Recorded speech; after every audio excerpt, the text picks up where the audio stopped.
Shalom to all our friends and students. Today we are going to discuss a big secret that covers a lot, but we have a short time. We'll try to cover as much as we can. About the secret of the ninth of Av, according to the Zohar and the Arizal, the Ari Rabbi Isaac Luria. Now, first of all, the ninth day of Av, it is the ninth day of the Hebrew month of Av, which is a sign of Leo. So this is being this date because it's a lunisolar year of the Hebrew calendar. So the month of Av is happening usually by the end of July, beginning of August in the solar calendar. This day is a very special day because it is a day that completes that era that is called the 3 weeks of judgments, Bein HaMetzarim, the days of the straits, which means of the pressure and the narrows from the book of Lamentation. The 3 weeks start with the 17th of Tammuz, which means the 17th of the month before, which is the date for the sin of the golden calf, and many other calamities happen on that day. And the period of time is 3 weeks exactly. It completes by the third week, which is the ninth of Av. Okay, so the ninth of Av is the worst, which means in the Hebrew calendar, this is the worst day. It's a day of mourning, it's a day of fasting, it's a day that the sages are saying, if you do any kind of work during this day, you don't see any blessing in it. Oh, it's not that it's not allowed to work on this day, but you won't see any blessing out of it. It's better on this day to sit on the floor most of the day, to read Lamentations, the book of Job, any kind of readings that awaken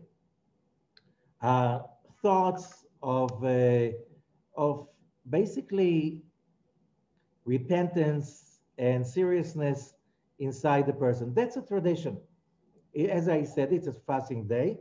In Israel, by law, all restaurants and movie theaters and theaters, whatever, are closed for that day, only for showings that connect to the day. And the TV, you don't have any kind of movies and singing and so on of happiness. Everything during this day is about the destruction of the temple and the other calamities that happened to the nation of Israel during the last over 3,000 years. So let's get a little bit into the sources for understanding of this day. In the title, there's a verse from the Talmud, Tractate Ta'anit, page 29a. I couldn't find a way to translate it into English. It says Megalgalim Chova Leyom Chayav, which means you bring in a simple way, because it's very hard to explain it. You bring negative events for a negative day. And here we read from Mishnah of Ta'anit, chapter 4, verse 6. 5 things happened to our ancestors on the 17th of Tammuz, and 5 on the 9th of Av. On the 9th of Av, Tish'ah B'Av, in Hebrew, Tish'ah B'Av, it was decreed for our ancestors not to enter the land. So we all know the story. Whoever knows some stories of the traveling of the nation of Israel in the desert with Moses, on the 2nd year after the Exodus, the Israelites approach from the south the gates of the land of Israel, that time Canaan, the promised land. And Moses is sending 12 of the best men, the 12 most righteous, most brightest, most loyal people, the heads of the tribes, to tour the land for 40 days and to bring information about the land they are about to invade and take and go back into their promised land, their homeland. That Abraham, Isaac, and Jacob dwell in that land, and now they're coming back after centuries of exile and the slavery in Egypt. Those 12 men come back on the 9th of Av from the journey. 10 of them speak bad about the country, and the whole nation cries the whole night. And then it has been decreed that those people cannot enter the land. So the decree, so those people who left Egypt cannot enter the land. They'll have to die and perish in the desert for 40 years. So for 40 years, the legend says, whoever arrived to the age of 60 died on the 9th of Av. The legend says they simply even dug graves, so, to bury so many people on one day. So they dug graves before they went to sleep that night, and whoever reached the age of 60 did not get up in the morning. They just covered them and continued the journey. So that's one thing, the first one. And then the temple was destroyed on that day. The first temple, 586 BCE, and the second temple, 70 CE, were destroyed on the 9th day of Av. And it's not just the destruction of the temple, destruction of the first temple, that was on that day, the exile to Babylon. The big exile of most of the nation were exiled to Babylon, and Jerusalem has been destroyed, and the whole country was laid desolated for 70 years till they came back under the Cyrus Declaration. Okay, and then in the year 70, that was also the destruction of the second temple. Jerusalem has been destroyed. Hundreds of thousands, maybe million, maybe more Jews were being killed by the Romans. The rest were being captured and sold as slaves.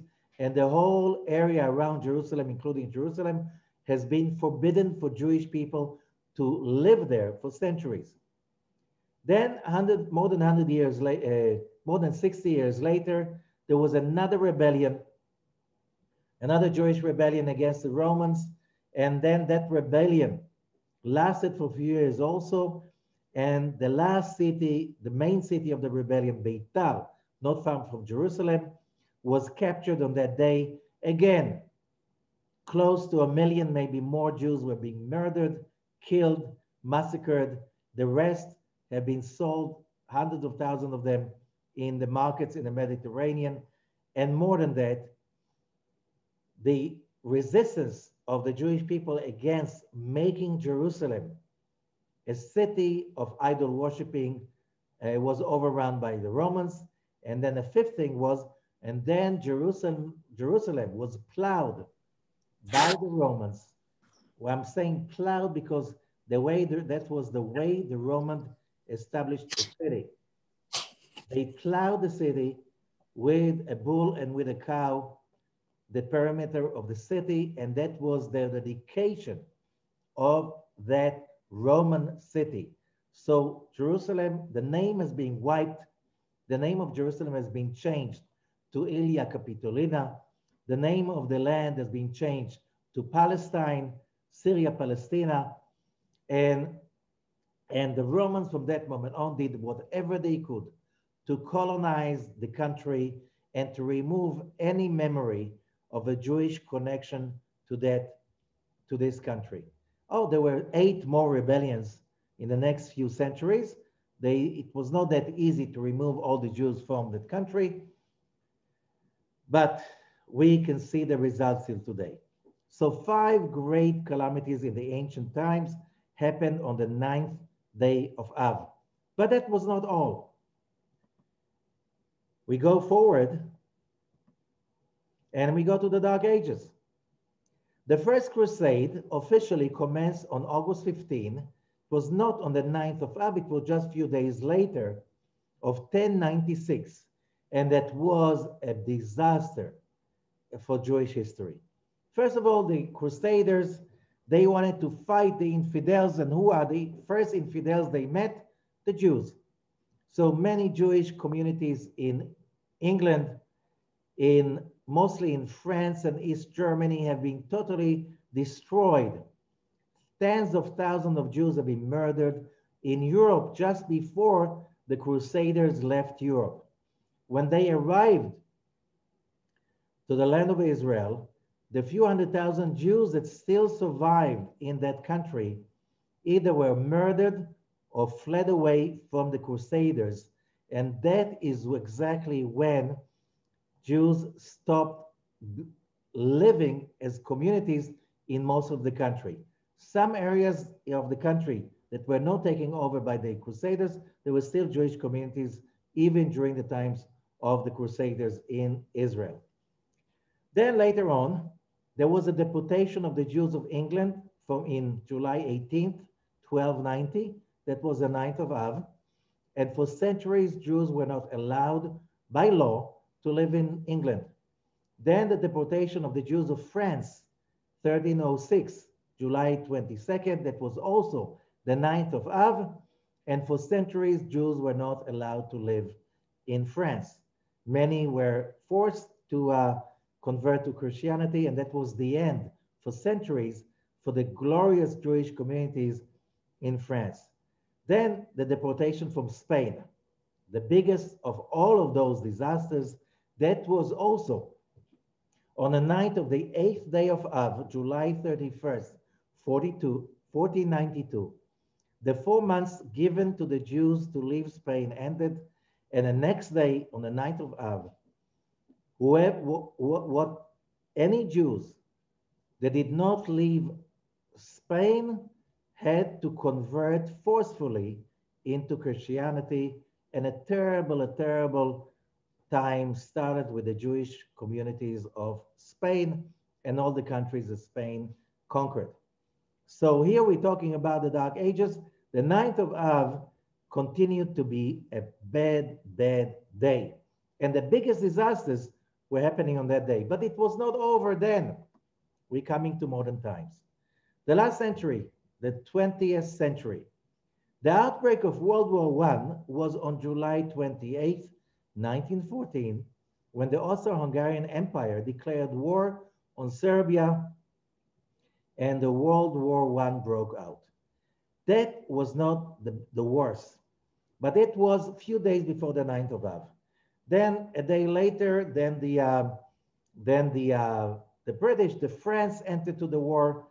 Finally, on the 9th of Av, that was when Russia entered World War I, and not too many speak about it, but during that war, hundreds of thousands of Jews under the Russian Tsar have been murdered, especially in the Ukraine and other areas, under the disasters of this war.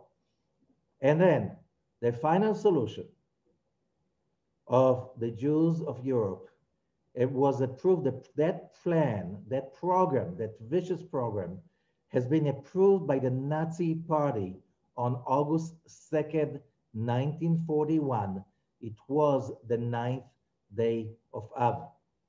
Till then, the Nazis just sporadically killed Jews all over the place. But it was not a master plan of killing all Jews living under Nazi occupation. That has been approved and launched on August 2nd, 1941, which was, that day was the 9th day of Av. Even after that, some of the greatest deportations, like the beginning of the deportation of the Jews of Warsaw to Treblinka, that was the 9th of Av. The Nazis, they loved that day.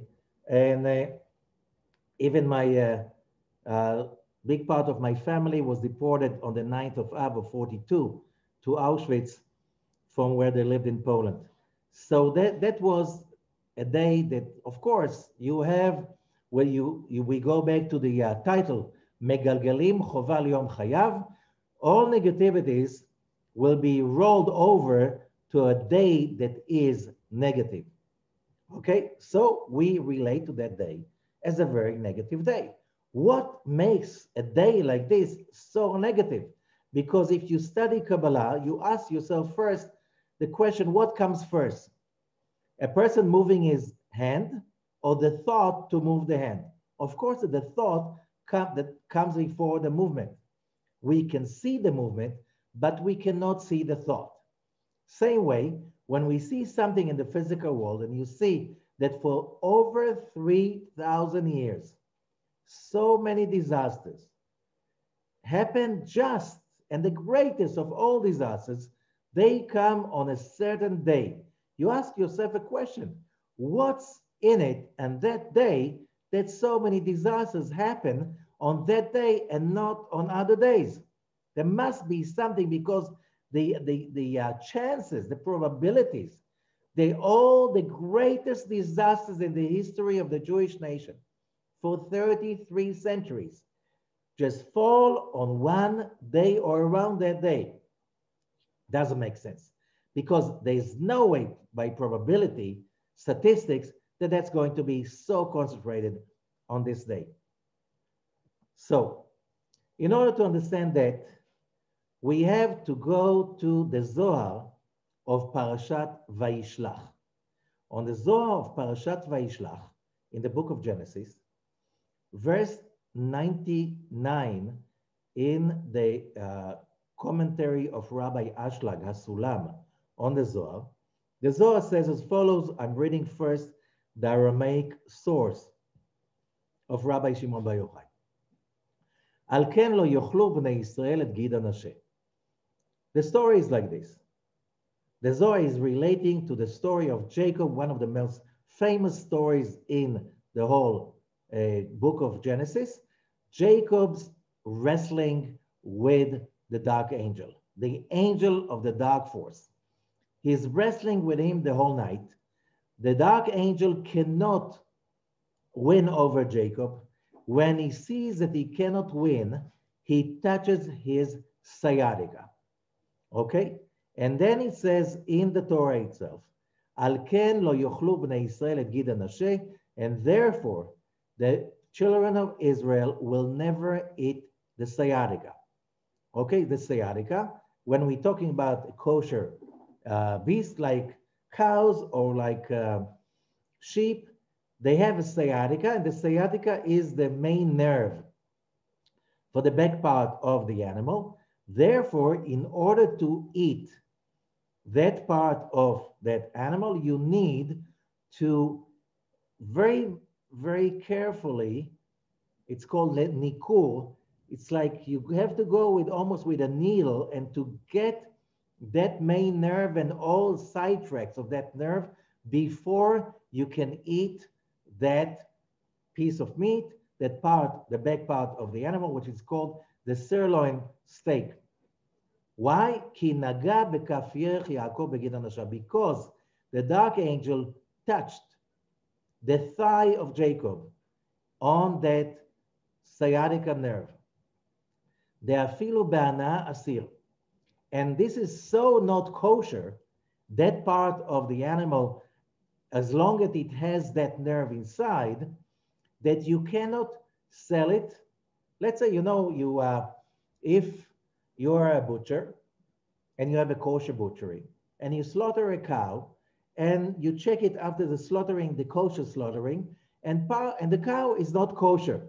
Okay, you can sell it to somebody who doesn't care about kosher, not kosher, to people who are not Jewish, and they don't mind, so you can sell it to them.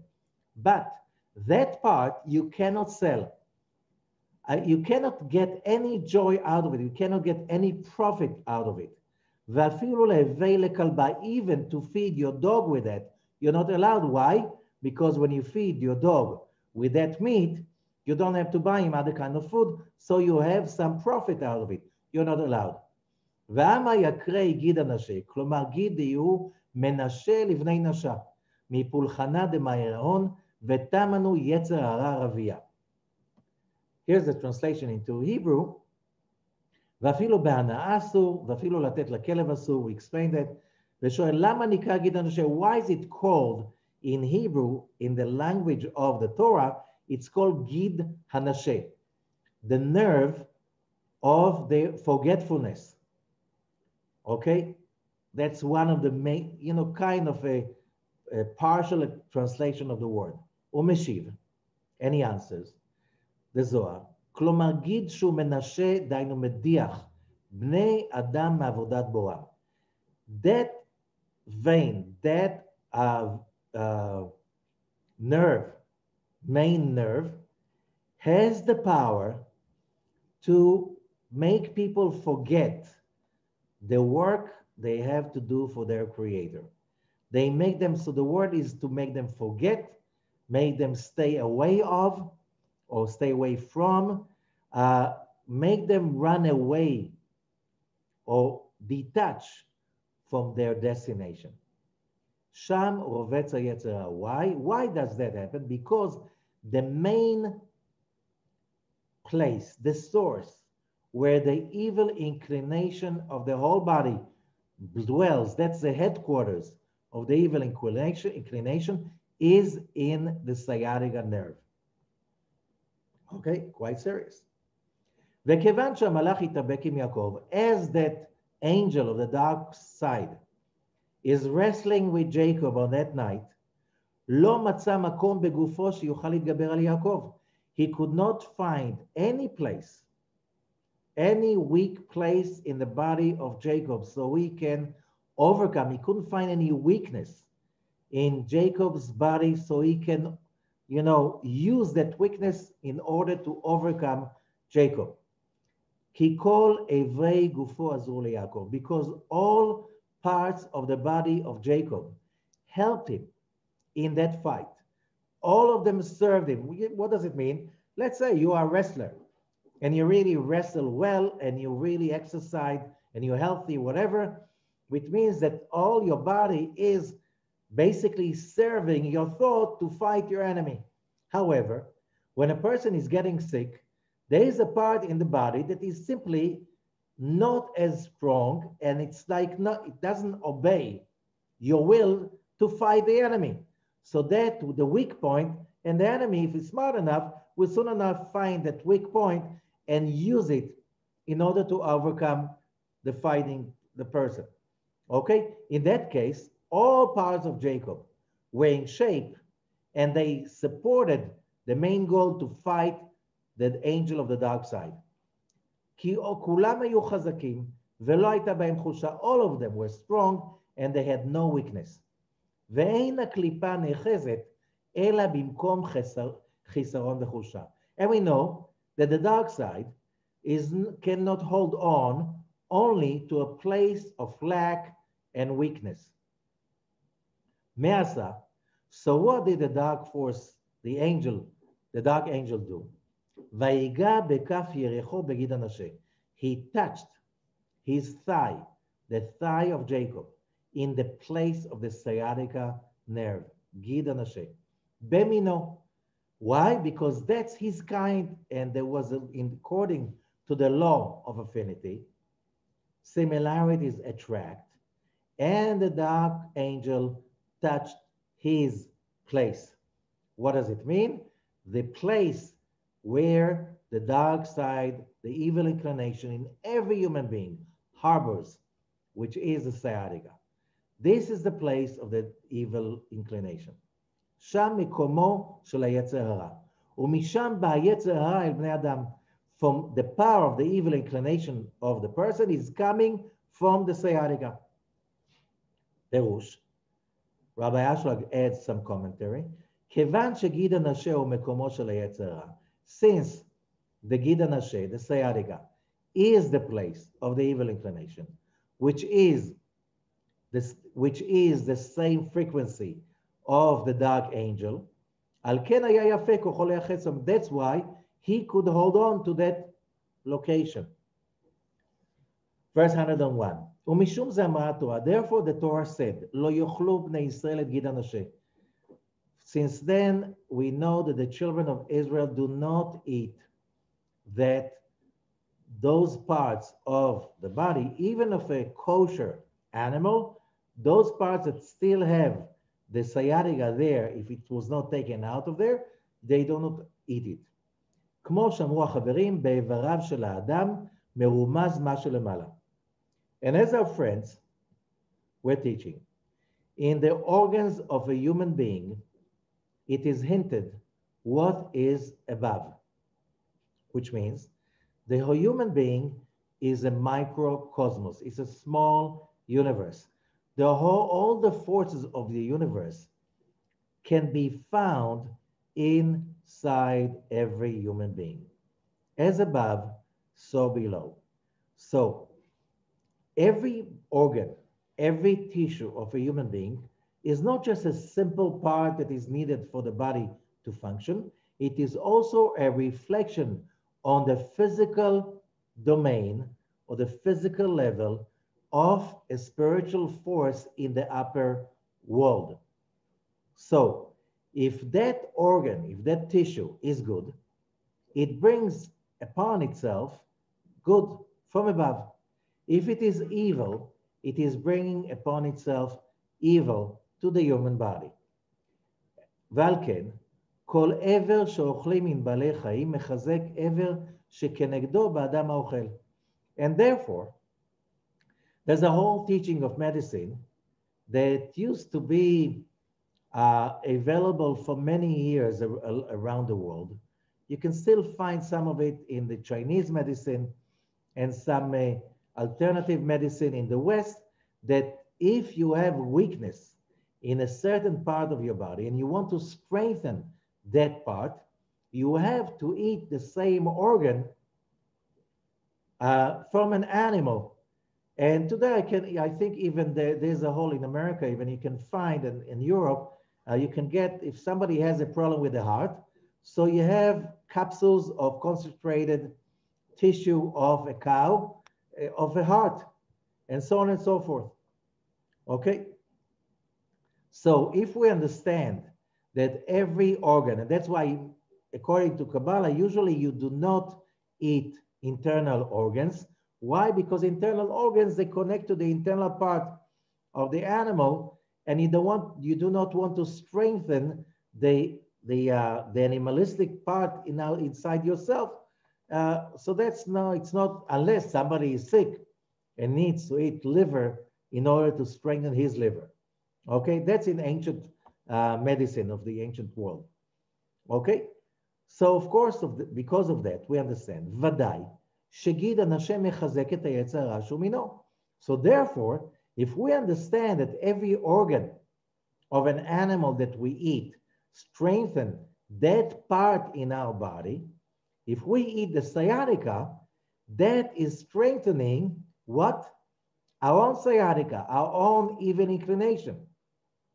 And that is the reason why the children of Israel lo yachluto. This is why the children of Israel will not eat the sciatica, the sirloin, because it harbors the power, the energy of the evil inclination.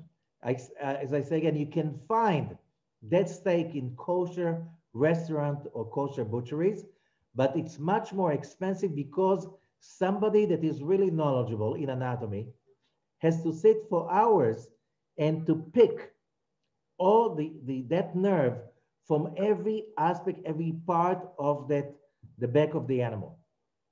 Because that costs a lot of money, that meat is much more expensive than other parts of the animal.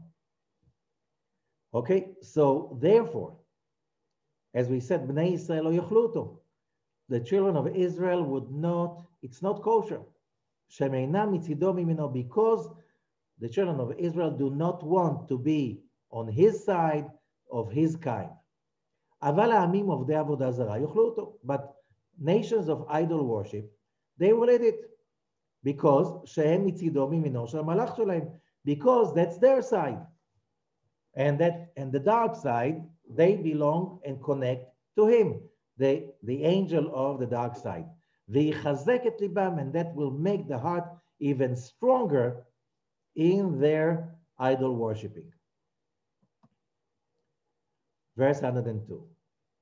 Mishum sheyesh ba'adam ramach ivarim, keneged ramach mitzvot shebatorah. So we know that every person has 248 organs, and that connects to 248 bones in a skeleton of a person. And that corresponds to 248 mitzvot, precepts in the Torah, shehem nitnu la'asot, which means mitzvot, that to do. Doing this and doing this and doing this, celebrating Passover, eating matzah, all of that. There are 248 mitzvot, giving charity, and all kinds of stuff like this. Whatever, there are 248 mitzvot in the Torah. V'cheneged ramach malachim, and they correspond, those 248, we said that as above, so below. The 248 mitzvot of the Torah, they correspond to 248 angels that the Shekhinah, the divine spirit, is enclothing in order to reveal in this physical world. V'shmam keshem ribonam. And their name is the name of their master, which means we are talking about, when we're talking about the full revelation of the light of the Creator in our world, they need to reveal by 248 angels. And we know, as we said, so every organ in the human body, of the 248 organs, is connected to 248 mitzvot and 248 angels. So when a person is not strong enough of one of the aspects of his soul, that weakens the part of the body that correspond to that attribute, to that aspect, to that angel. And that is the place that the person starts to get sick when he gets weaker and weaker. And we know different people have different types of people. And there's, in the last few decades, so many kinds of scientific research has been published about, if you are it was already, I think, in the 70s, that angry people in young age, they're always right, they're always upset. Why it cannot be, why it's me always? And so they are angry, they're justified about their anger. And so they have a very high probability to get heart attacks because of coronary disease, which is an inflammation in the heart.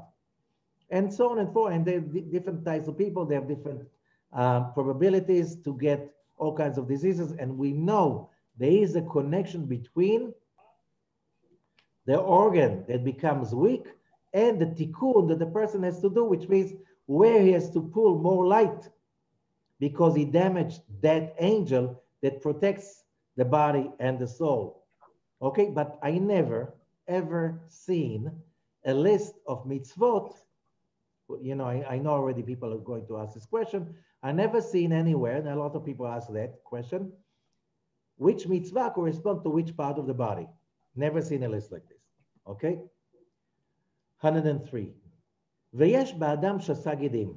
Not just that the person has 248 organs corresponding to 248 mitzvot to do, a person also has 365 sinews. What's a sinew?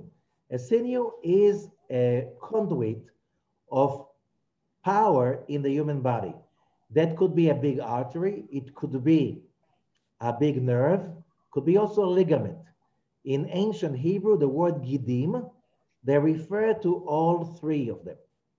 By the way, if we go to ancient China, the beginning of the Chinese medicine with the needles, you see the meridians in a human body, and the original Chinese medicine, there are 365 acupuncture points, 365.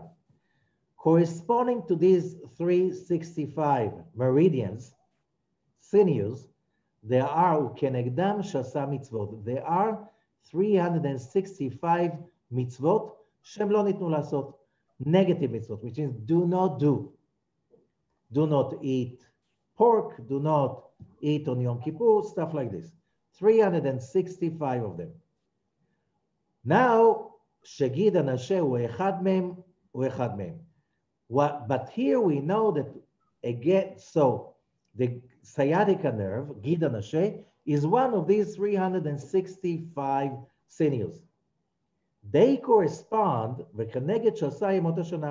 to 365 days of the solar year, or the lunar year, including 10 days of Teshuvah, because the year is not, the next year does not commence really till after the 10 days of Teshuvah, till after Yom Kippur. So you can count 365 days. V'tish'ah b'av. So these 365 sinews correspond to 365 negative mitzvot that correspond to 365 days of the year. V'tish'ah b'av hu echad mehem shu keneged hamalach samich mehem. And then here we know that the 9th of Av is the day that corresponds to the mitzvah, or corresponds to the mitzvah of not eating Gida Nashe, which means corresponding to the Gida Nashe, to the sciatica. So that day, the 9th of Av, has the exact same energy. That day of the 9th of Av has the same energy of the sciatica, which is the day that belongs to the dark angel, the dark angel, the many dark angels. But the one that is the dark angel, the angel Samech Mem, he is the one that's his terrain, his day. That's a day that it's his territory. Shu echad mishasa malachim asholtim ashasa yemot hashana. He is one of 365 angels that every day of 365 days has a ruling angel. We don't have a list of those angels, but we know that the dark angel, his day is the 9th of Av. ונמצא, ט' באב ותשסה ימות השנה וגיד הנשה בשסה גידים הם בחינה אחת. So the frequency of the 9th of Av among the 365 days of the year and the sciatica nerve among 365 sinews in the human body, they are the same. ועל כן אמרה התורה, and therefore the Torah said, when it says in the Torah, לא יאכלו בני ישראל את גיד הנשה, the word et is to add and to focus on the 9th of Av. Why? Because et is the same letters of Av Tish'ah, Av, Av 9th. שאין אוכלים בו, and therefore, אין אוכלים בו ואין שותים. That's why we do not eat and we do not drink on that day, להיותו בחינה אחת עם גיד הנשה, because it's exactly the same thing as eating the sciatica. So eating, because the whole day, the energy of that day, the frequency of that day, is the frequency of the sciatica, which is the frequency of the dark angel, which is the evil inclination.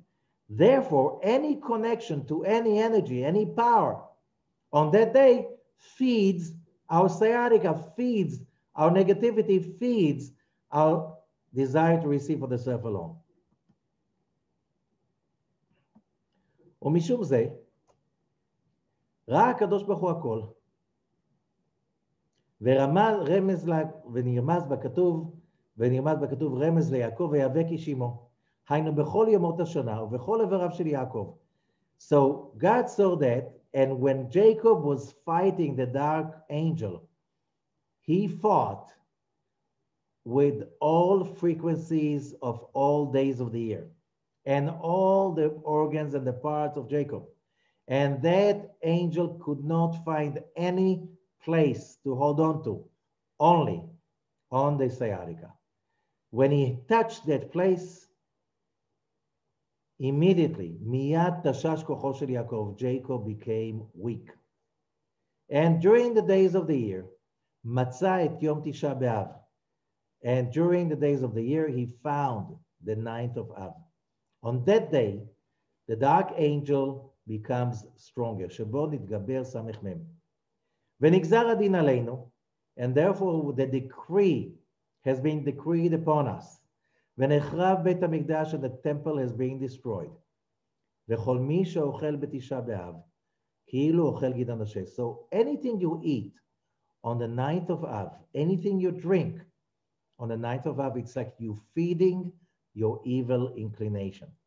Rabbi Chia says, אילו לא נחלש כוח זה של ירך יעקב, היה יכול לו יעקב, והיה נשבר כוחו של עשיו למעלה ולמטה. If that power of the thigh of Jacob, of the sciatica, was not weak, then Jacob could win over and break once and for all the power of the dark angel, above and below. But we know the sciatica is not a private thing. The sciatica, that depends. You can fix all parts of your body like Jacob. Each time he was complete. But the sciatica is connected to the dark side of the whole of humanity. And as long as this is not corrected, the sciatica in every human being will be a point of weakness, above and below. So therefore, we understand because of that, so whenever we know that, let's say a person has a weakness, okay, kidneys, a knee, left knee, or something like this. When a person is under stress and a lot of effort, that part of the body collapses first, and that's where the person is hit first.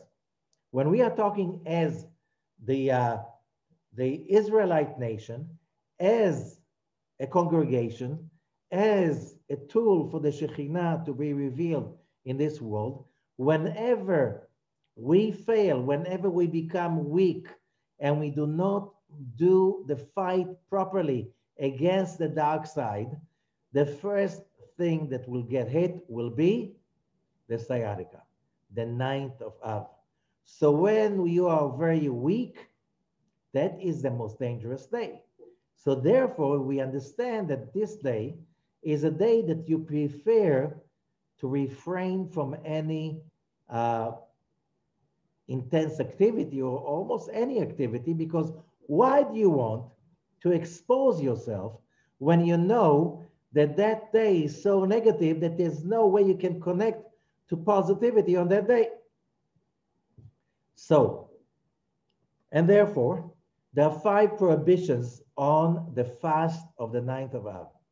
And the fast of the 9th of Av is like in the length like Yom Kippur, which means from sundown, the day before, till coming out of the stars on the day after. Okay? So if the Tish'ah B'Av is on Sunday, so the fasting is starting from Sunday, Saturday, or Shabbat, till stars come out on Sunday night. If it's on Monday, so the fasting is starting on sundown on Sunday till stars come out on Monday night.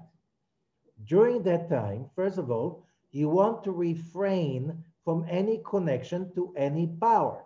So there's no eating or drinking, because as we said, that is connecting right now on all the grid, the network, there's only negative energy. Whatever you eat, whatever you drink, you're connecting to the grid only to negative energy. No washing or bathing, which means if you do that for pleasure, if you do that in order to clean yourself, let's say you were, your hands got dirty, your body got dirty, or something, your hand got dirty, so okay, you have to clean them. You can wash your hands, okay, either because of work, preparation of stuff, whatever, you have to clean them, or after using the restrooms. Okay? No application of creams or oils. Again, if that is made for pleasure, no creams, no oils, no makeup, no perfumes, all of that stuff, no. Only if you need for purpose of medication to put some ointments, that's okay. No wearing of leather shoes. Some even say no wearing of very comfortable, expensive shoes. And also no marital or sexual relations. Why? Again, this is all of this is connecting to energy of pleasure that on regular days you can elevate it and make it a spiritual experience. But on this day, you can't. What else? As we said, you better not be occupied with business, because what kind of energy or good luck or good fortune you can achieve on a day like this? And not so much. And also, you better be sitting on the ground and not on a chair, because of two things. When you're sitting on the ground, you ground yourself. You also remind yourself when you're sitting on the ground that you are being grounded. And then that means if somebody said something, be extra careful not to get annoyed, upset. This is the ninth of Av.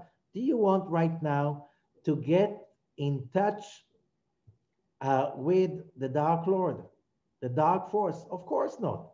You don't want to feed yourself. You have enough of your own till today. You don't need to download some more negativity from the grid, because that's what's on the grid. Okay, so we sit on the floor. If you, some people sleep on the floor also.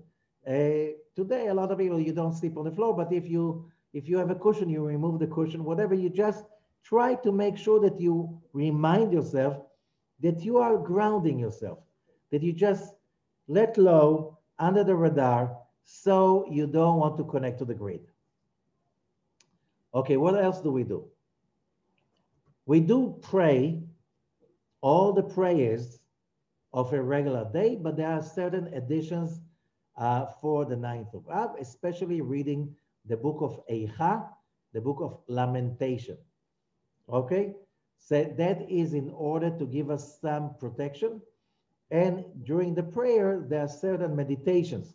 For instance, during the silent prayer on Tish'ah B'Av, we're using and all the names of Hashem during the blessings of the silent prayer. We use a meditation of the Shva, which is the meditation of Sfirat Gvura, because it's time of judgment. And also this is the time, whoever learned about the special meditations for the 3 weeks. So of course, you have to be really focused on that meditation in order to protect yourself, not to get anything negative from the grid. And that you can find it on the lecture on the 3 weeks on this channel, Live Kabbalah TV. Okay, but we do pray all 3 prayers. Now, in certain communities, in the morning, the Shacharit, the morning prayer, we pray again sitting on the ground, sitting low, and most of Jewish communities do not put on tefillin and talit on the morning of Tisha B'Av, only in the afternoon. Only in the afternoon of Tisha B'Av, which means after noontime, midday, when the sun is in zenith. Then you can get up and sit on the chairs. You can even prepare food for the end of the fasting. You can cook, you can do stuff like this, clean the house, prepare it for after the fasting. There are less, it's like you don't have to be that careful after noontime of Tisha B'Av. By the way, I'm not telling all the laws of Tisha B'Av. If Tisha B'Av falls on Shabbat, Shabbat is stronger, so there's no fasting on Shabbat of Tisha B'Av. Then the power of Tisha B'Av, the dark side, need to get a day, so he gets the 10th of Av, not the 9th. So that everything moves to the 10th of Av. And that he gets that day when Shabbat is on the 9th of Av. Okay, so let's try to get to a deeper level of understanding about the 9th of Av from Rabbi Isaac Luria, from the Gate of Meditations, his book about meditations for the Shabbat holidays and prayers. Okay? Okay, and it says over there,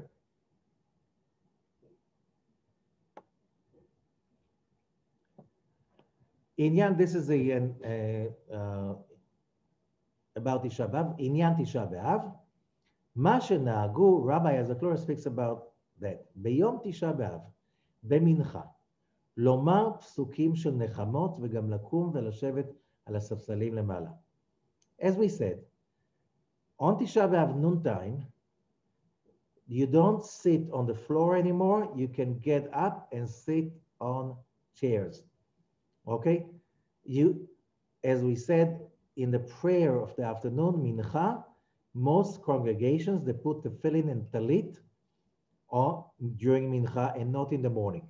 Sfaradim, who have Kabbalistic inclination, according to the Ari, they put tefillin and talit in the morning, sitting on the floor. Okay? ואדרבה, נראה מן התלמוד בבלי, כי לעת ערב הציתו אש בהיכל ביום תשעה באב. But there's a question. Why the mourning, the sadness, the lamentation, the carefulness is kind of eased at noontime of Tisha B'Av? Because Rabbi Azakhlor is saying, we know from the Babylonian Talmud, it was afternoon of Tisha B'Av that the Romans set the Heichal, the temple, on the day of the 9th of Av. V'nisraf be'et mincha. Just to the background, the Romans put a siege around Jerusalem for 4 years. And after 4 years of the siege, the Romans broke through the walls of the city, and there were few walls. They broke one wall after another.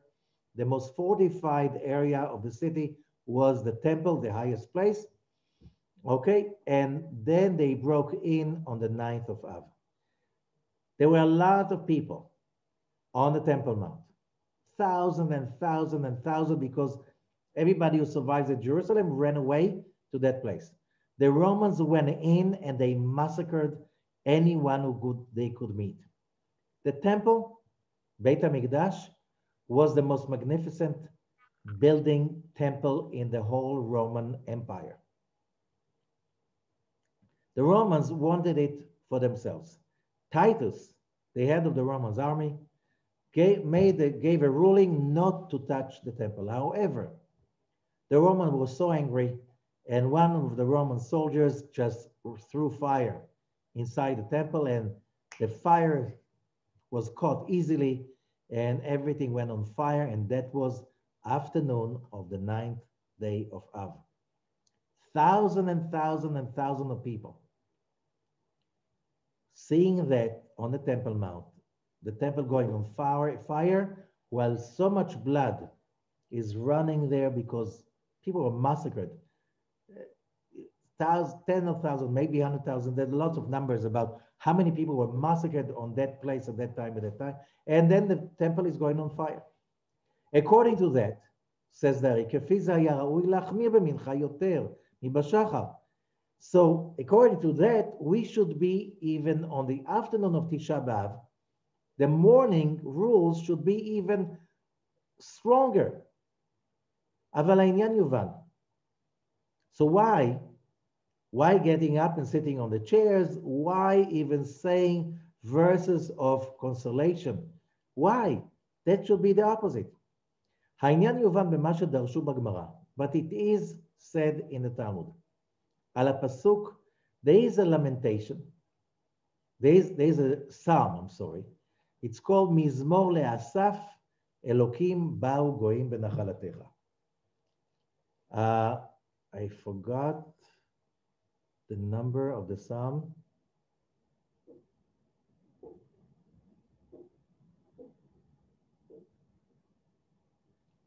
Okay, this is Psalm 79. It says, a psalm to Asaph. The nations came into your property, which means being sung about the nations coming into the property of God, which is his temple, and destroying it. And the sages said, quotes Rabbi Isaac Luria, Mizmor It's a psalm, it's a song. קינה מבעלי לומר. It should support a lamentation, not a psalm. And ותרצו, and the explanation is, כי בתחילה התחילו האויבים להרוג את ישראל. In the beginning, the Romans were just killing any Jew they could find. ואז חשבו ישראל שלא יהיה חס ושלום תקומה למפלתם. And then the Israelites, the Jews at that time, seeing that, they thought that will be the end. There will never be any commemoration, any redemption after that, this defeat.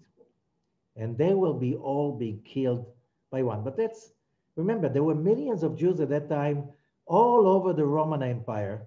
Some say there were 15%, over 10% for sure, of the Roman Empire was Jewish, from Spain all the way to the Mesopotamia and Egypt. So Jews were like 40% of Alexandria, which was the New York of the Roman Empire.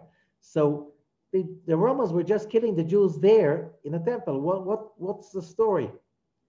But the Arizal is hiding something. We'll see. And when they saw that the Romans set the fire in the temple at evening time, which means when the sun is starting to set, which is a time of mincha prayer, as amru mizmor, then they said that psalm, v'samchu simcha gdola, and they were very, very greatly happy. What? This is like, you see the temple going on fire, you know it's a time that a great exile is starting and you are greatly happy. וקיבלו נחמה, and they had consolation. And they say, כי אם חס ושלום לא היה הקדוש ברוך הוא משליך חמתו על העצים ועל אבנים, לא הייתה תקומה לשונאי ישראל. כמו שאמרו ז"ל, כילה את חמתו ויצאת באש בציון. So the Talmud said, the moment they saw that God is sending his wrath and anger on the wood and the stones, they know that he will spare the Jewish nation. And there's hope. ונמצא, כי לעת מנחת ערב, so we know. In reality, when it started to be afternoon, when the fire is being set in the temple, but it doesn't say temple, it says heichal. Soon we'll see what does it mean. As amru Israel mizmor, then they were saying all of this killing is happening, and they are saying a psalm, and they feel consolation, and therefore, says Dari, im ken haminhag hanizkar hu tov v'nachon. So that tradition, to get up on and sit on the chairs, and from now on, it's not such a mourning. This is good and right. ונראה לעניות דעתי ששמעתי גם כן ממורי ז"ל טעם אחר, עם רבי חיים ויטל, he's saying, I think also I heard another reason, והוא, כי אז במנחת תשעה באב, because during the time of the afternoon of תשעה באב, נולד המשיח. It's a time that the Messiah has been born. And הנקרא מנחם, and his name is Menachem, the consoler. כנזכר במדרש איכה רבתי, as it says in מדרש איכה. Still, it's very hard to understand unless you really understand the language of Rabbi Isaac Luria's teachings. And what does it say? Rabbi Isaac Luria is teaching us that the universe is a multi-layer, multi-dimensional system with 5 dimensions that can be called under few sets of names. We have, whoever knows Kabbalah, you have Keter, Chochma, Bina, Zeranpin, Malchut, you have Adam Kadmon, Atzilut, Bria, Yetzira, Asiya.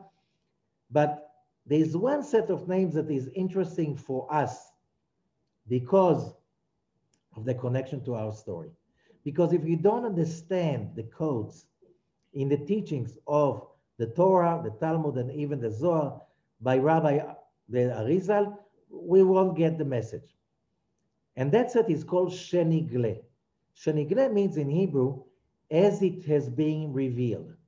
Shenigle, it's 5 letters. that are basically the acronym of the 5 names of the 5 layers of reality. Okay? What is reality? First of all, the reality has no life without what is called shoresh, the source, the light that is expanding from the endless, the light of the Creator, when it says in Genesis chapter 1, and God said, let there be light. This light is the source. It's corresponding to whoever knows the Sefirot, corresponding to Sfirat Keter, and it is the source of everything that exists in this universe. Okay?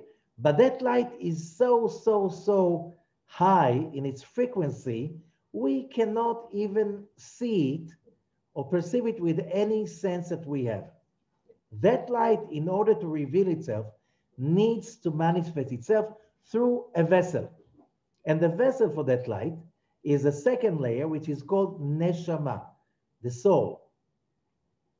The soul, we know, cannot reveal itself in this world, cannot do any work and tikkun, because tikkun can be done only in a body, says Rabbi Zakluria. A body in Hebrew is guf, a body. That corresponding to Sfirat Bina. Okay? And a person who has a body, okay, and is alive, in order to act and to do stuff, needs to dress himself with garments. And that's called levush. You need to get out, in order to get out and to see people and to be active everywhere, you need to be dressed up with garments. Okay? Levush. Which means it's just explaining that the original light, the shoresh, the source of life, the source of everything, needs to be like in a vessel of a vessel of a vessel of a vessel. The 5 layers. It is something, anything has to be revealed. Any physical object, any physical phenomena, any physical event is basically starting from the shoresh, and it's covered by cover after cover, like layers of onions that dress each other. You know, each one dresses the one beneath it, under it. And the last layer is called heichal, which means shrine, or the person's house, malchut, which means heichal. It means a shrine. And as you remember, when we read before, Rabbi Zakluria never calls, in that paragraph we read, he doesn't call the temple mikdash. Everybody, everywhere, it's called mikdash. A temple, a holy place, a holy sanctuary. Why right now he's calling that the temple heichal? Because heichal is the 5th physical layer. This is like the thin physical layer that the 5 senses can perceive. But all other layers that really are the essence of every reality, shoresh, neshama, guf, levush, that is within. The outer layer is the layer of the 5 senses. And that's why the word eichal is also in different letter, different permutation. It's the same letters of hakli, the vessel. The vessel that we can perceive with our limited mind and body is the layer, but we know that everything that we see in the physical world is, most of it is energy. Most of it is physical energy, metaphysical energy, light energy, spiritual energy. And the heichal is only the thin illusionary layer on the outside. Heichal is also numerical value, Aleph, Dalet, Nun, Yud, which is the name of God that represents Sfirat Malchut. Okay? So here it is. So when Rabbi Isaac Luria is teaching us, when the sages in the Talmud said, when the sages in the Talmud said that the Heichal has been burned, and they even said it's the stones and the wood that was destroyed, not the temple, not the Mikdash, not the holy sanctuary, which means, just think about it. For centuries, the temple as a center of the Jewish life was also a center of money and power, like even today. Politics, everything was around that center of power for Jews and non-Jews alike. Not just Jews came to the temple to bring offerings, non-Jews from all over the world came to bring offerings. Not just Jews brought money and donations to the temple, and all Jews in the whole area of the Roman Empire and outside the Roman Empire were bringing donations to the temple. That's why it was the biggest sanctuary in the world, because all other temples in the Roman Empire, they were city temples. But this one, the only temple that was a national temple of a big, strong, one of the biggest nations of the Roman Empire, the Jewish nation. So there was a lot of power, a lot of energy, a lot of political energy that has been robbed for years. So a lot of atrocities happened in the temple, a lot of negative stuff. As we know, power corrupts. So when the temple is being destroyed, the Jews were afraid that it's over for all of us.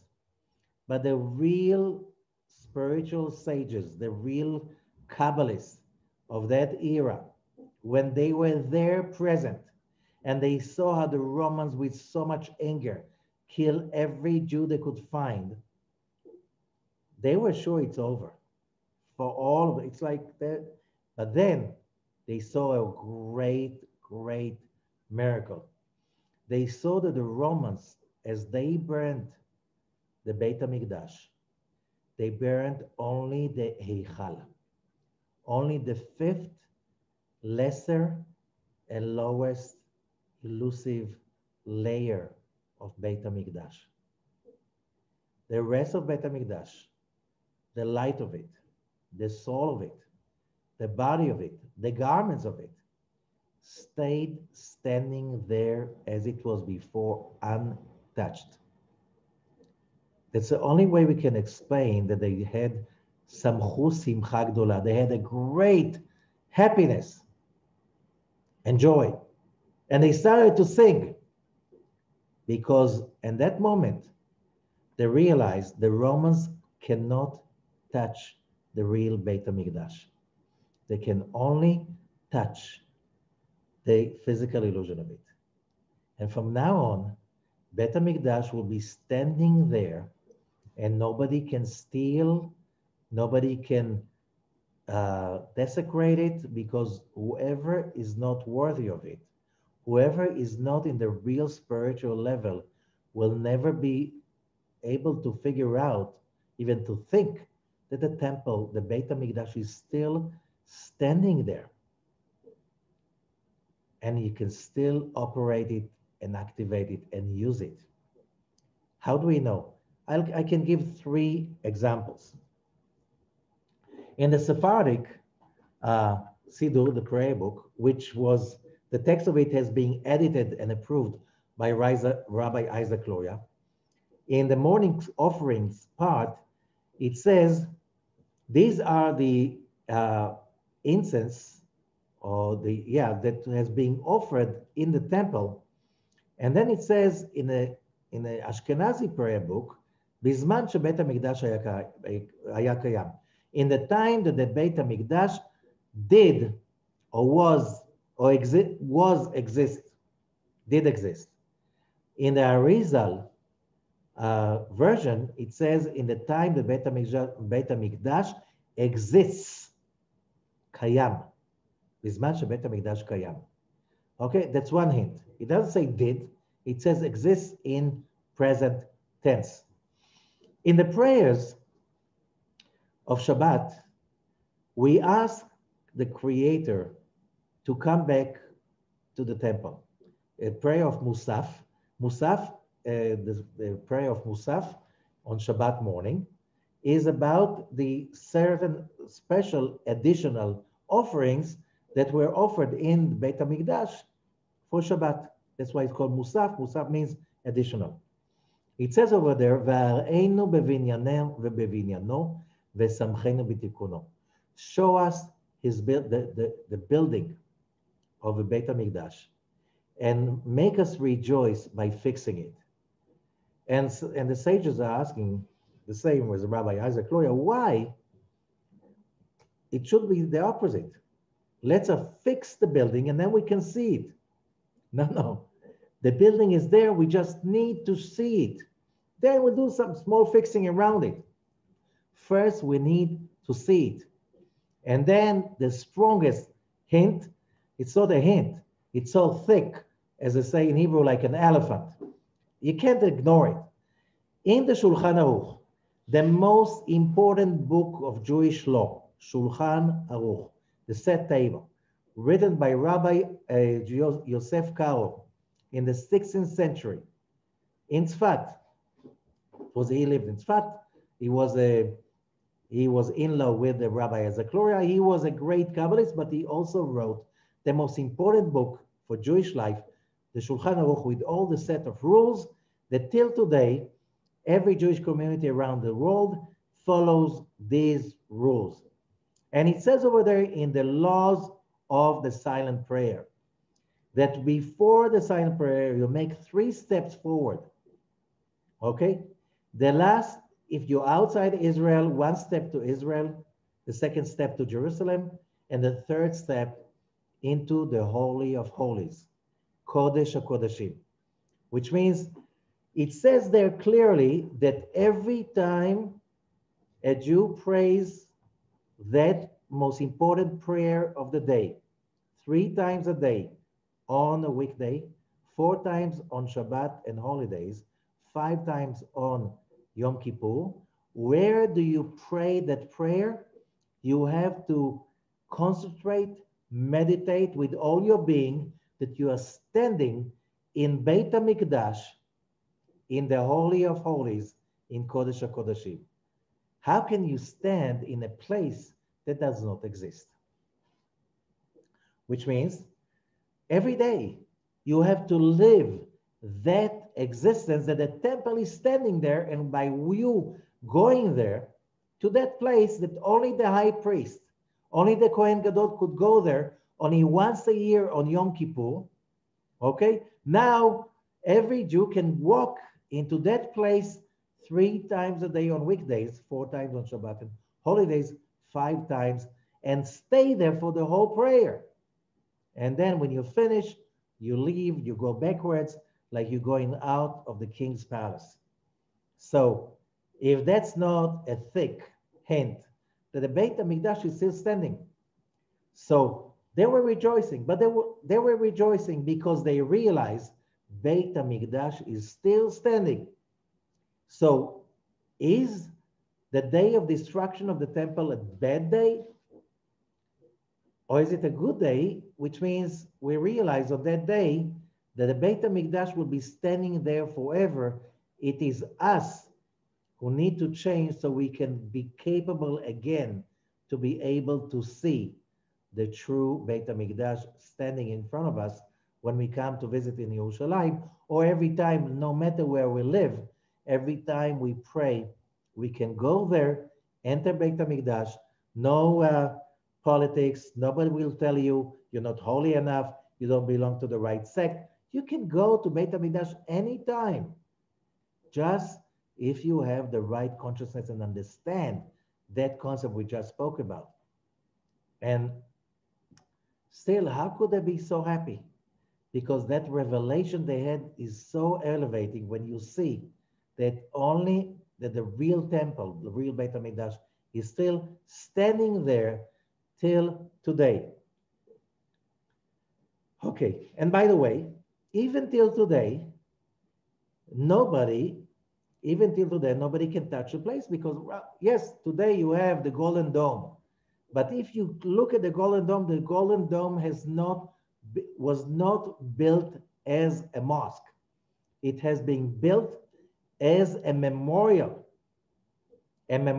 shrine for Beit HaMikdash. In Arabic, Beit al-Mikdash. Beit al-Mikdash in Hebrew, Beit al-Mikdash. That's how the Arabs called the place, Muslim called the place, till a few decades ago. Okay? In order for the Muslims not to see that as a center of the world, because it is built as a center of the world, the Golden Dome, if you look at it, it is an octagon, which is an architecture message. I'm in the middle of the world, because it's the middle of the world. So they built the Al-Aqsa Mosque, south of it, few tens of meters south of the Golden Dome, facing Mecca. So they pray in Al-Aqsa with their backs to the Golden Dome, which is, as I said, which is the monument commemorating the place that the temples were standing or where the temple is still standing. Okay, and now we can understand another thing. Halacha scholars state regarding Tish'ah B'Av several laws which rely on the fact that Tish'ah B'Av is called Moed, a festival, a holiday. Again, how could it be a holiday, a festival? So one said, it said, you know, first of all, every eve of a holiday, mincha before it, we don't say tachanun, because the holiday energy is already coming. Same thing of mincha before Tisha B'Av. You don't say tachanun like every moed. Also, betur or chaim, siman tavkuf nuntet in the Shulchan Aruch. Like it says, if Tisha B'Av is on Shabbat or Motzai Shabbat, you don't say tzidkatcha tzedek. So there's a prayer that is being said after the midah of mincha. But if it is a holiday, Rosh Chodesh, you don't say it. Okay? And if it is Shabbat before Tisha B'Av, or Shabbat of Tisha B'Av, you don't say it because it's called Moed. And also it says over there, וכתב רב עמרם, מנהגנו להרבות סליחות, בסלח לנו ואין אומרים תחינות, דקרי מועד. On Tisha B'Av, there's no tachanun. You don't say slichot. Because on holidays, you don't say slichot unless it is Yom Kippur. How can you call it a moed? And here comes another very important concept. Very important concept. We know that the energy of Tisha B'Av, as we said before, this is the energy of the dark side. This is the energy of the dark angel, the evil inclination that is responsible for every calamity, pain, misery, and death in the world. There's another name for it, the snake. This is the day of the snake. The snake that is responsible for the original sin of Adam. And because of that sin, death, pain, and misery came to the world. Okay? That's his day. But you have to understand something very important that is a very, very important, powerful concept in monotheism and in true Judaism. A snake is Nachash. Nachash is a numerical value of 358. But there's another important word that is 358, Mashiach. How come such two opposites have the same number in Gematria? And the answer is that when we are talking about the purpose of creation, and we understand that the whole creation has been created perfectly okay, perfectly shalem, complete on the first day, but it was not the first day. Vayerev vayiboker yom echad. There was a day, there was a night, one day, which means on the first day, darkness and light were one, were complete. They completed each other. There was no negativity, there was no pain, there was nothing of it. But because we were created, the souls, we were created in the image of God, we wanted to create our own light. We wanted to create our own ownership over the pleasure the Creator gave us. And therefore, on the second day, God broke that completion into pieces. he separated and separated and separated. After the whole unity has been separated, our job is to put those separate pieces back into one. That's our job.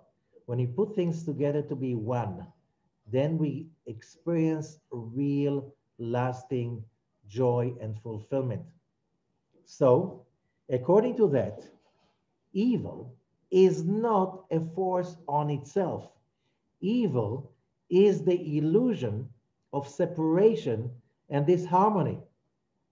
Our job as humans is to overcome the evil, the separation, the illusion, and recreate the completion.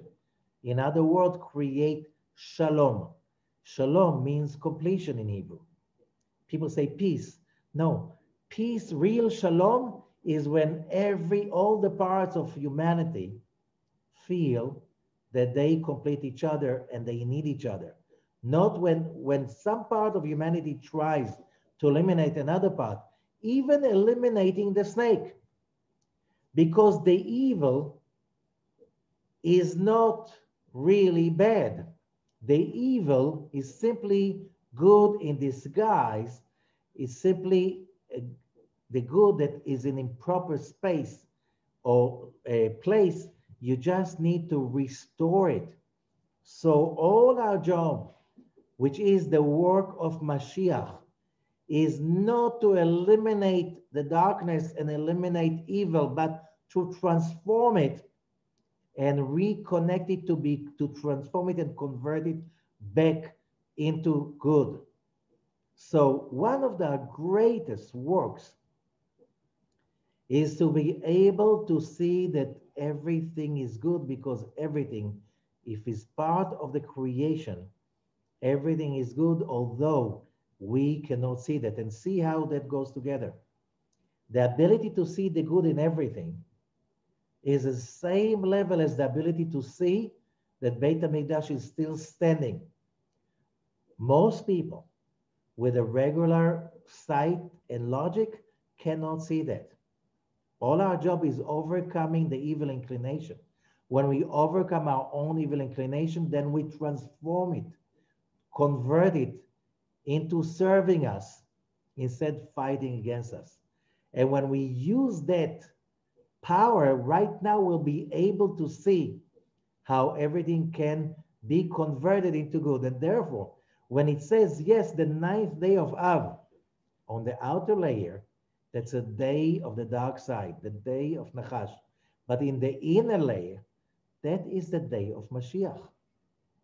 Which means when we overcome the darkness of Tish'ah B'Av, we will reveal the strongest light, the light of Mashiach, the light of complete sight, seeing that everything is one, that we are all one. There is no evil in the world. There's just this harmony that it's like when you have a philharmonic, the philharmonic, and you have so many, it's the biggest one. There are hundreds of violins and cello and whatever you just, musical tools, and all of them, when they don't play in harmony and it's a cacophony, that's horrible. You wish yourself dead if you sit there and you can't get out. But when all of them listen to each other and they play as one, this is heavens. When we, humanity, start to play together in harmony, the heavens are going to be brought to earth. And then all what is dark and negative will be converted into light and goodness. And that is the big secret of the 9th of Av. And therefore we can understand that legend, מדרש זות האיכה, אל המנחם מכל אוהביה אמרו, אותו היום שנכנסו אויבים לעיר והחריבו בית המקדש. That day that the enemies entered the city and destroyed בית המקדש, היה חוץ לירושלים יהודי אחד חורש במחרשתו. Outside of Jerusalem, there was a Jew. He was a farmer and he was plowing the ground. וראה שהפרה שהיה חורש בה הפילה את עצמה לארץ. And suddenly, the cow that was pulling the plow threw herself to the ground, and the ולא הייתה רוצה לחוש, did not want to plow, אלא תמיד הייתה גורעה. She was crying, the cow. ראה אותה האיש ונבהל מאוד. The man saw the cow lying on the ground and crying, and he was really upset. והיה מכה את הפרה כדי שתחוש, so he was beating the cow, so the cow will get up and plow. ולא הייתה רוצה, and the cow refused. אלא תמיד הייתה מפלת, and she was on the ground, he was beating her, and then a voice came and said, מה לך לפרה, what do you want from the cow? הנח אותה, leave her alone. שהיא צועקת על חורבן הבית ועל מקדש שנשרף היום. She's crying for the destruction of בית המקדש that is being burned today.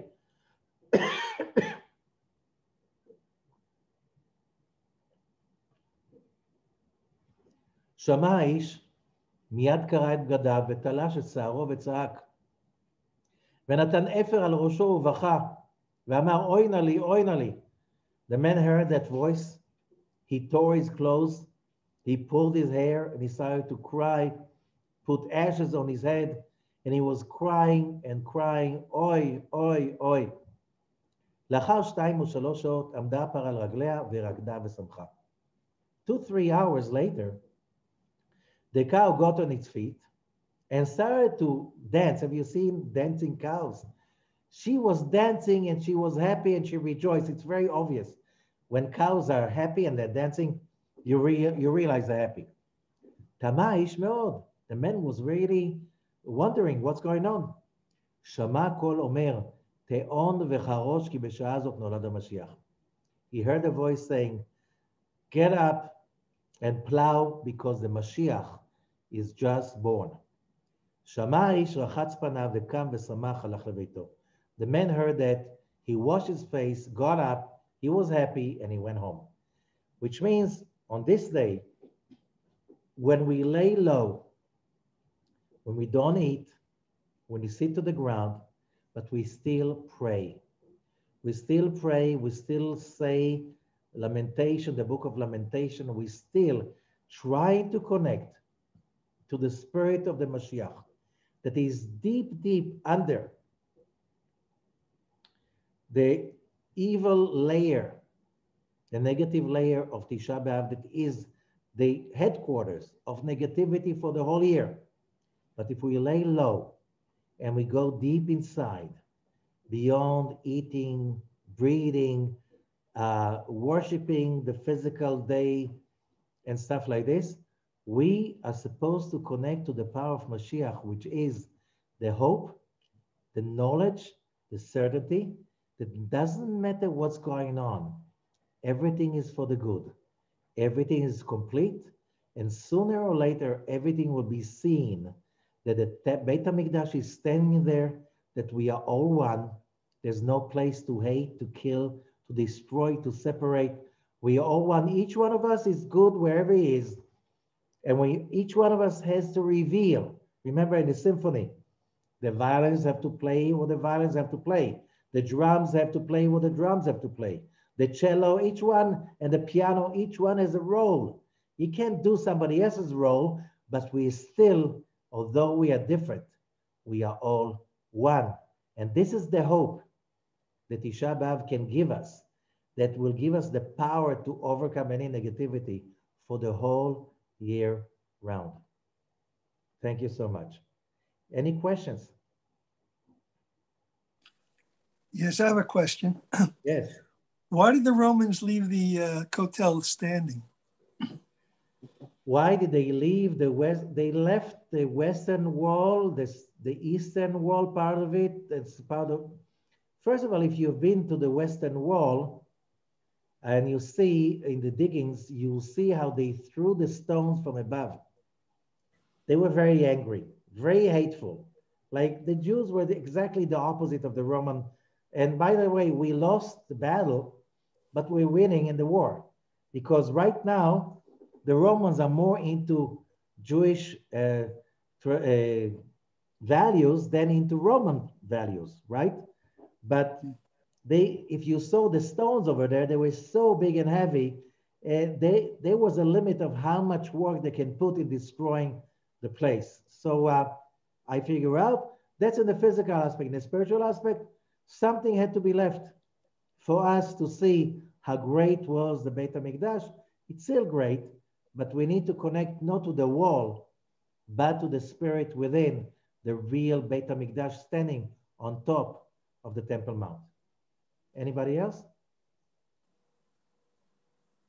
Yeah, how do we prepare? Because it starts Motzei Shabbat. How do we prepare? We prepare food on Friday?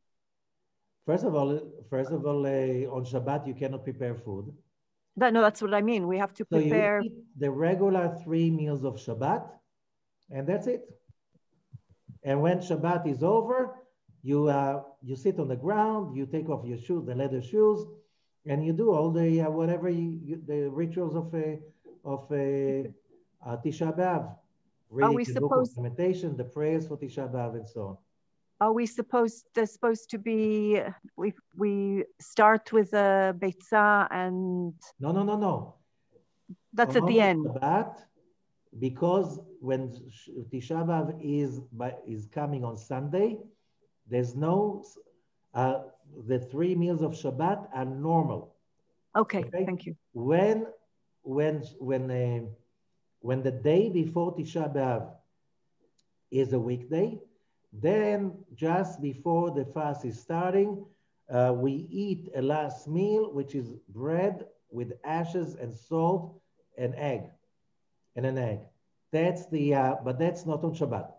Like if Tish'ah B'Av is on Sunday, so there's no meal like this. If it's on a weekday, if the day before Tish'ah B'Av is a weekday, so the last meal is bread, egg with ashes and salt while sitting on the floor. But this year, when Tish'ah B'Av is on Sunday, so you don't have that eating the egg with ashes and stuff like this. Thank you. Okay. So thank you, everybody. There's another question? Yeah, I have one. Okay. Rabbi, I've heard, I can't remember where I heard it, but about the fact that they took the gold that had melted even into the rocks. They chipped out the gold and took the gold out of the rocks after the temple had burned. Were there any structures left, like the thing of Titus with the menorah? Were there any structures left that they carried away from the second Beit HaMikdash? Or they all burned to the rocks? The structures above the ground were destroyed by the Romans, but you have to understand that big part of the Temple Mount is hollow within because King Herod, he extended the Temple Mount plateau and he didn't fill it up. He just created big holes underneath. They survived. Today, there are 2 big mosques. It's under the Al-Aqsa Mosque in the south part, the Temple Mount, and there's some structures still from the second temple over there and some artwork on the stone. But there's a lot of work about it, but that's not the place in our, something is that what's important is what's really was left, that we can still use and activate, and we do it for the last 2,000 years. So wishing you all good. So this time we can really connect to Mashiach on Tish'ah B'Av, and the end of pain and suffering will come to all of humanity. Thank you so much.